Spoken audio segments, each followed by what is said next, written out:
It's my distinguished pleasure to moderate this panel of experts within the healthcare space in Nigeria to discuss this very topical issue of financing and investment in Nigeria.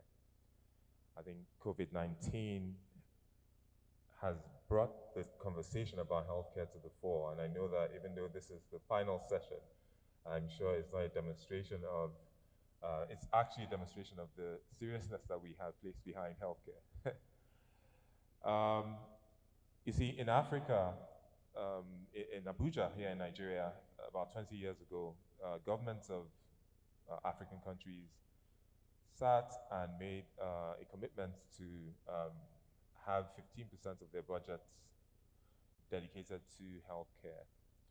20 years on, and we've had only 5 countries on the continent achieve that lofty goal. Nigeria falls into a category of countries that invest less than 10% of the budget to healthcare. Matter of fact, Nigeria has managed to commit about 5% on average since that time to healthcare. And we do have a growing population. If you look at the latest estimates, we're now over 200, some would say 20 million Nigerians to be covered. With dwindling budgets, the physical space is actually now even more diminished, and there are lots of pressures and competing interests for the government to handle healthcare. So today we have a diverse panel of experts who have spent time within the industry. Some who have come in and start from ground zero and raised million-dollar businesses, and some who are within, who are on behalf of the government of Nigeria making investments into the healthcare space. We have entrepreneurs who have journeyed outside the continent and returned to set up businesses here. And we have the honor of having with us someone who runs and leads the umbrella body for all private healthcare participants in Nigeria. And by this, I mean healthcare organizations within the private sector. So I will, without further ado, jump into the financing and investment question. We do know without a doubt that there is a huge funding gap for Nigeria.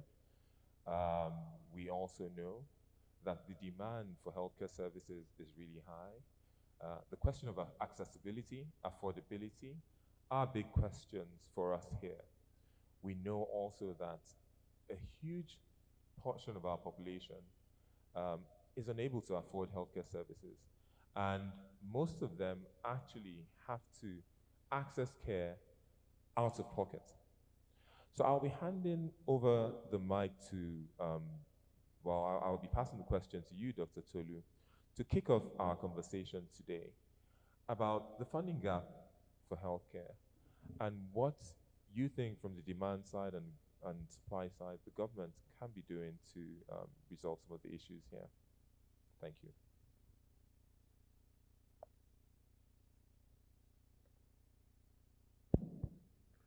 Thank you very much.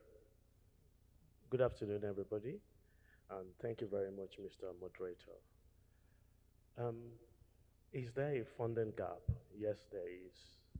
And the issue, as you had alluded to about the Abuja Declaration, and the question is that what's the government doing and what is happening about it?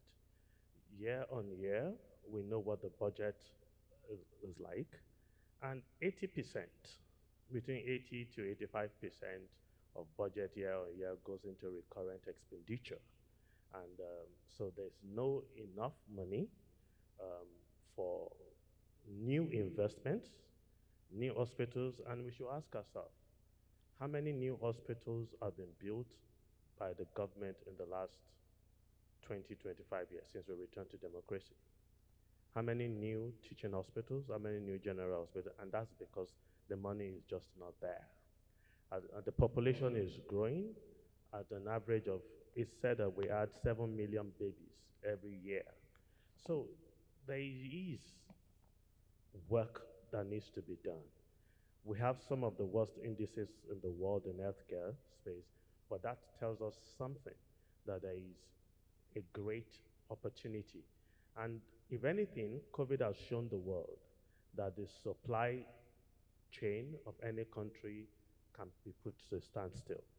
And to this, if you notice that the president's speech on October 1st, there was considerable conversation on healthcare there, and the CBN has even gone further to do something to increase the funding from the 100 billion that was made available at the beginning of COVID for healthcare investments to increase it by another 100 billion. So we're talking 200 billion. But let me just talk about my organization. The NSIA has come into the space and seen an opportunity and seen that there's a funding gap which government is never going to be able to do because there's so many competing factors. I mean, there's insecurity, you need to be safe, you need to do that, there's hunger. So healthcare is prone to a lot of challenges. But beyond that, there's an opportunity for people to come and invest because we're talking 200 million people, and then we've done that, we've demonstrated that, and because of what we've demonstrated, we've seen people who, DFIs, who are willing to partner with the NSIA to take on more investment in the healthcare sector. So I would say there's a huge funding gap, and that creates an opportunity for people to actually come in and then meet that demand. Thank you very much, Dr. Tolu. And in fact, that's a great segue to Dr. Pamela Ajayi to tell us how she's helping the private sector access some of these opportunities that Dr. Tolu has alluded to. I mean, with the CBN funding that has been unlocked, what are you doing with the organization to help make these opportunities accessible? Thank you for that question. Well, the Healthcare Federation of Nigeria is the umbrella body for private health care stakeholders across the board. And of course, one of the pressing issues and one of our objectives are actually advocacy, access to finance. And the main issue in the access to finance is really the fact that healthcare requires patient capital. For healthcare to be effective, it requires a lot of infrastructure. I won't go into a lot of detail. They've talked already about what the deficiencies that the COVID pandemic has brought up. But in our own small way, what we have done is to work with a bank. We have actually partnered with Sterling Bank, and we have a partnership where we are offering not just low interest rates from the bank and the banking sector, but we are also helping to push the CBN fund, the CBN intervention fund. There's a commitment from the bank to enable our members access this money. But I don't want to just stop there, because that is just one aspect of the funding that is required. The truth be told, we need a lot of what I call a low capital, easy capital that can easily be accessed and utilized. That includes things like grants and aids, intervention funds, development money, or should I call it low-cost financing. And that is very hard to find. A lot of people are bringing in things like private equity and other kinds of funds. And one of the things that I think we also need to look at is the issue of blended finance. How can we create funds that will actually help to ease the burden while improving healthcare and healthcare infrastructure? Very much. And then I think it'll be also important for us to hear some stories from practitioners who have, had some success in accessing financing, but can actually tell us from the battlefield, so to speak, of real challenges that you've experienced in trying to access this capital. So I'll turn it to you, Evelyn, to provide us a view. Yeah, so thanks for that question. I mean, I think it's so great to hear, that Dr. Pamela is working on some of these issues, because I think from the private sector, it can be incredibly frustrating for us where, we hear a lot of DFIs or investors saying, there's all this money available, we're looking for companies working in the north, we're looking for female-run companies, we're looking for, after COVID, we're looking for healthcare companies. If you're out there, we'll invest in you. But then for us that are actually on the ground, hitting all of these metrics or doing all of these things, that money actually isn't as available as I think people make it out to be. There are a lot of... I think that shows that I am speaking to the crowd.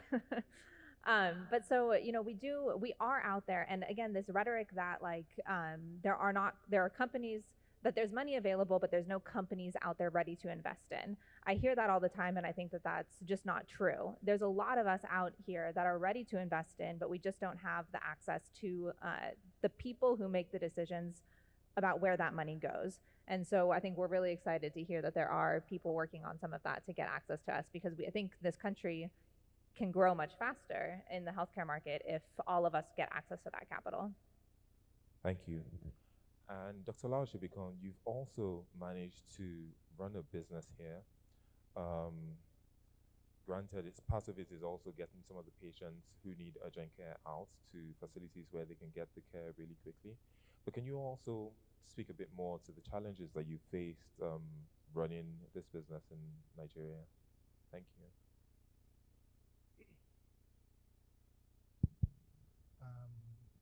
Well, I think what everybody has said in the healthcare space, for those of us that have been in this space, it's nothing new. Walking around shows there's indeed a huge need for funding in the healthcare business. Now, the healthcare business, like Dr. Tolulope has said, the government is trying its best, but the government is just one entity in the funding of healthcare. My other colleagues, Dr. Ajayi, the group of private practitioners, they've put policies in place to drive and make funds available. And just on the last note that Pamela emphasized, a lot of money that is needed in healthcare are not finding the companies that are available for the funding. People are here on the ground doing their best, but there's too much red tape to get access to the funds.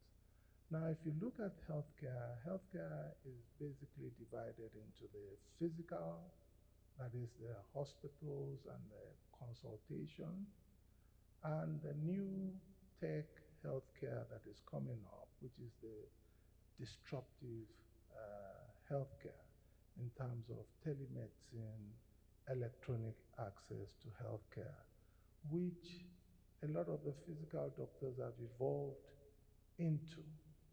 And it is without doubt from the history of this country that it's only disruptive healthcare that can get access to healthcare to the population that is unaccessed. Those of us who have the privilege of staying in the urban area, we really do not see the need for healthcare and the dearth of availability. If you take a drive just kilometers outside the urban centers, then you will see the ratio of the population to access to very minimal healthcare, a doctor at the basis. But they also need access to subspecialties, which is not available. It is difficult to keep doctors, even in the rural, in the urban centers, not to talk of extending them to the rural areas. So when we're talking of access, healthcare financing, we need more contributory financing to the various sectors of healthcare with minimal red tapes at reduced financing fees. Thank you. Well, thank you very much for that. And you see, you raised an important point about accessibility to particularly far removed and served communities and innovative ways to reach those communities and having the funds actually flow in that direction as well. You know, for a lot of investors, you might have heard about um, the, it's not exactly mythical, but it's a number that is talked about a lot, of 1 billion, you know, dollar medical tourism, outbound medical tourism money. And I think there's now is there also to reverse that and keep some of that money within the market. But I think there are opportunities around intra-African trade that are coming up, and that we can also push trade within other African countries where we're having some difficulties, even commuting to. I want to pass the mic to you, Dr. Pamela, to speak broadly about intra-African trade and how you see this tying into opportunities. But I want every member of the panel after Dr. Pamela to speak to the opportunities within healthcare and how we can harness them. Thank you very much. The opportunities actually are huge. Right now is an excellent time to invest in Nigeria. The Africa Continental Free Trade Area, which was signed into being in January this year, is in the process of being implemented. What does that mean? That means the tariffs are being reduced by almost 90% to improve intracontinental trade. And what impact will that have? It means that Africa will behave as a country, and there will be approximately 1.2 billion people to trade with, and there will also be an average GDP, I think they said, of something several trillion. It's actually going to be huge. Now, coming into Nigeria, investing in Nigeria, therefore gives you the gateway to explore and increase the opportunities in healthcare.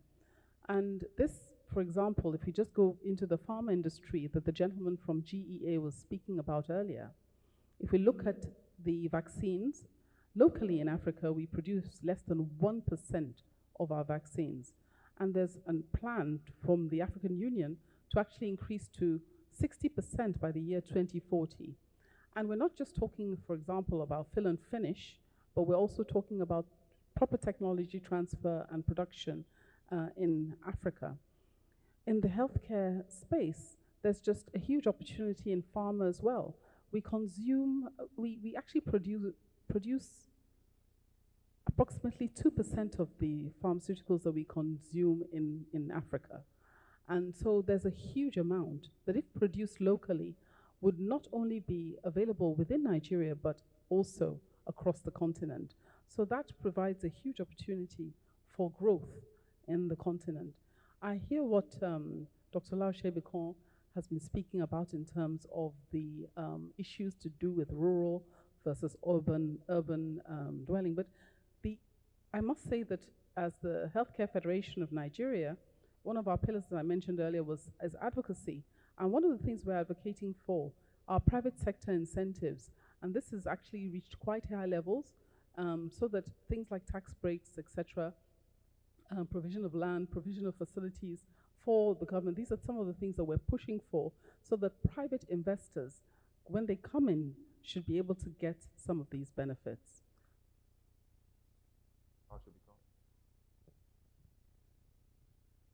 Please, take it from there. Opportunities you see and... Well, the opportunities are there for a blind man to see. Investing in Africa, investing in Nigeria, if you look at other sectors that have taken the first lead, the rewards to the investors and the benefit to the population are there to be seen. if you look at the telco space, before we had only one Nitel communication. Now everybody has a small device and are able to contribute because they now can become a partaker in the economy. This is the stage that healthcare is right now.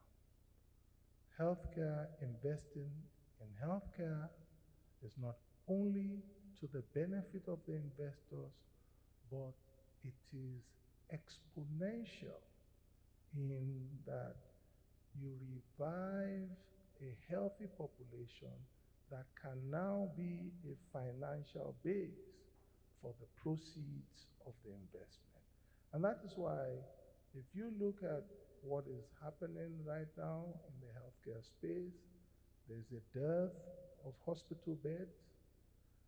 Yes, there's an egress of practitioners to other countries, and that places emphasis on the role of disruptive healthcare services as a core area to drive the reach of healthcare to each and every individual. So I think right now, investing in telemedicine as well as the physical healthcare structure, the time is now. Thank you. Thank you. Dr. Tolu, I'll put a different spin on this question because in some ways, through the NSIA, you are actually creating some of these opportunities. So what I'd like you to push to the fore is, what are some of these opportunities that you are unlocking for the industry, so to speak, and how can others participate in these opportunities? Thank you very much. And I think one aspect that we're not looking at is regulatory. And this is because of where we sit, we get a lot of proposals. I've been to a factory, a pharmaceutical factory in this country that has a capacity to manufacture 4.5 billion tablets a year. And they're currently doing maybe 100,000. And why? For manpower. So sometimes you ask yourself, is capital the real challenge? There's a manpower challenge, there's a technology challenge, but there's also a regulatory issue. Every day I hear about one company saying they want to do vaccine, but is everybody looking and checking whether NAFDAC, as of today, can regulate production of a vaccine? The answer is no. So you want capital to come in, you want an FDA to come in, and the person looks at the country you're talking about and knows that, look, if I sink in this money, now the only way out is that we need to put the two together. There has to be the strengthening of the regulations. And we have a situation where today, we have companies who produce and try to export to other parts of Africa, talking about the African Free Trade Zone. And the container has to go to Spain first,